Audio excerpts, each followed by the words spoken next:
Okay. Give the drinks to people, inshallah. Bismillahirrahmanirrahim. I benefit from the Shaykh Sohbet and Zikr immensely. I would like to take bayat, but I'm afraid. Why do I have fears to take bayat?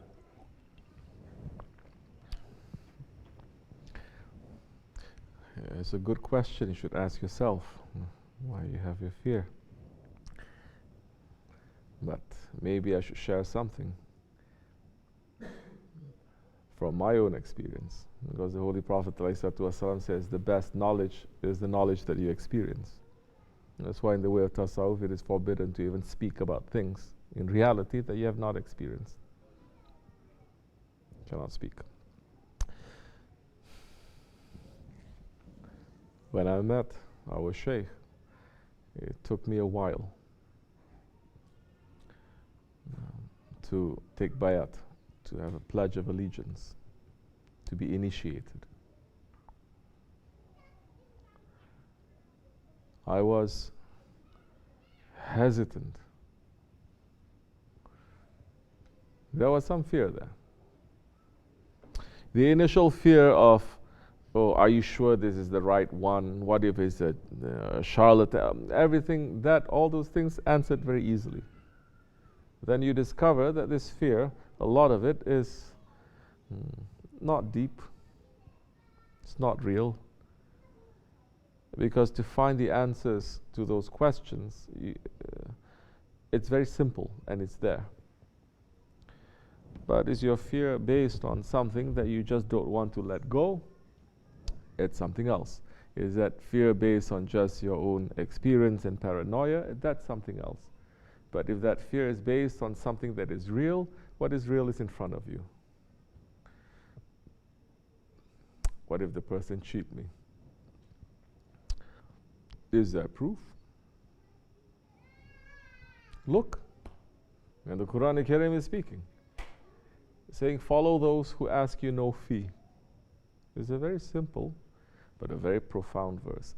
Follow those who ask you no fee, and who themselves they are rightly guided. Shaykh Effendi opening it up, saying they have reached to the station of safety. So not only to ask those who ask you no fee, and fee doesn't just mean money. It means they are asking and they're demanding your loyalty or your love, meaning they need something from you and they want something from you. Don't follow those. But the second part is those ones they have reached to the level of safety.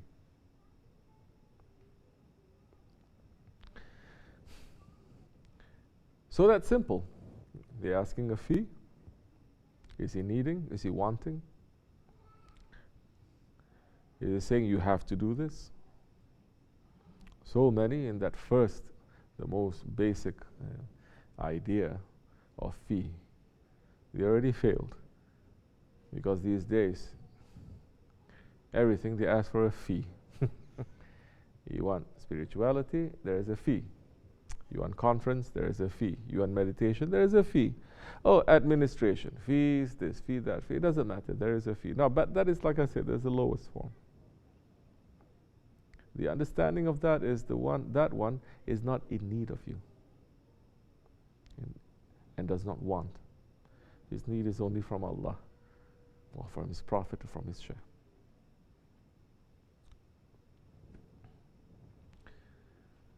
So look at that and answer truthfully. Because those ones, their forehead are open and they're showing everything. Then what else is this fear about? For me, that fear was knowing that my whole life is going to change if I am sincerely wanting to follow. My life has to change. I know, not deep down inside. It's just surface level. I know my life has to change. Because when you look at the one that you are going to follow, whether it's a teacher or a professor, we have one professor, he just left.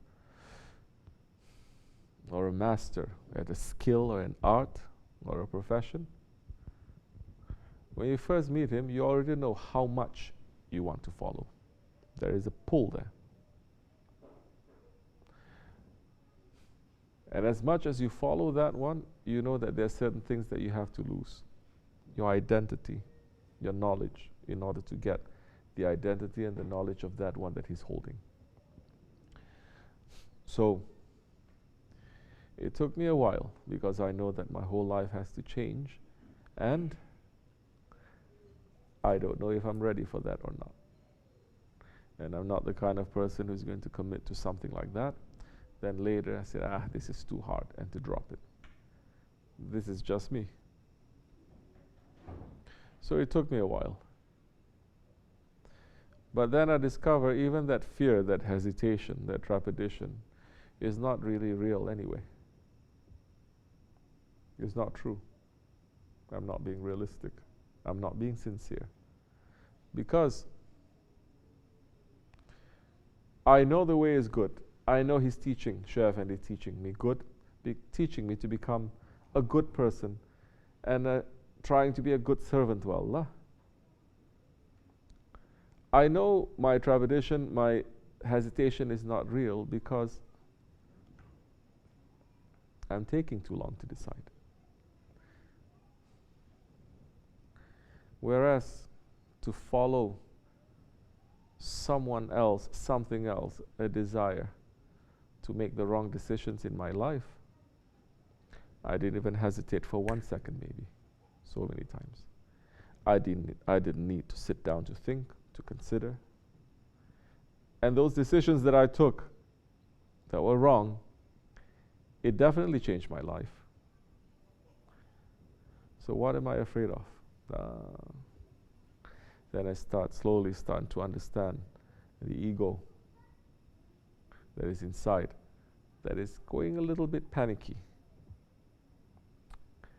Because you're starting on this journey of what? Submission. Where you're going to put your trust in someone. You get on that boat and you're going to say, I'm not rowing this. I'm going to sit now. I tried to row this all my life. I'm not reaching everywhere. I nearly drowned, capsized so many times. Now I'm giving you the oars and just sitting down here. Of course, people may say, like I said before, people say, oh, just to give up trust like that, it's difficult, it's understandable. But how many times we give our trust to complete strangers? How many times we give our trust, not even thinking that we're trusting? How many times we trust that when we enter into that airplane or that train or that bus, we trust that it'll take us from point A to point B. That we trust that the person who is in front there, he is legitimate, and that he can bring us to our destination. How many times? But there is no guarantee. There is no guarantee that that person is going to take us from point A to point B. So many times in the world, people don't even reach their destination. So now, if I know something is good, why am I hesitating? Oh, because the ego doesn't like. Shaitan certainly doesn't like. When it's something that my ego is attracted to, I don't hesitate. Why not? It's fun. It's great. Doesn't matter. But if it's something good, I hesitate. So we take leaps of faith in matters of the desires, but we don't take a leap of faith to follow someone that is good, that we know is going to bring us to goodness. There is something wrong there. So I said, no. I've jumped so many times. Let me jump now too. Of course, I'm not trying to be macho to my ego and to say, you're doing the right thing, I'm going to destroy you, no. Chef and has put in my heart that I know a little bit of myself. I said, no, let's just try it. That's all. If you don't like it, you can leave it. Kept telling myself that. Although I've made the commitment. Because if you tell your ego, no, that's it, no more, the ego is going to go crazy. The ego is saying, what? All these 10, 20, 30 years, I am your master, directing you. Suddenly, you're going to take over just like that? I'm going to show you. That's why some people, when they become too gung-ho like that, their ego hits back and they leave everything because they don't know how to fight against that enemy. You cannot fight with that enemy, against that enemy, if you don't have the proper training and the proper arms to engage that enemy with. So, these are some of the fears that I had. And I'm not saying everything. And I'm not surprised if you say you recognize maybe a little bit of what I went through, is what you're going through. But we're not here to collect people, and we are not here to try to convince people. We have something to offer from our share.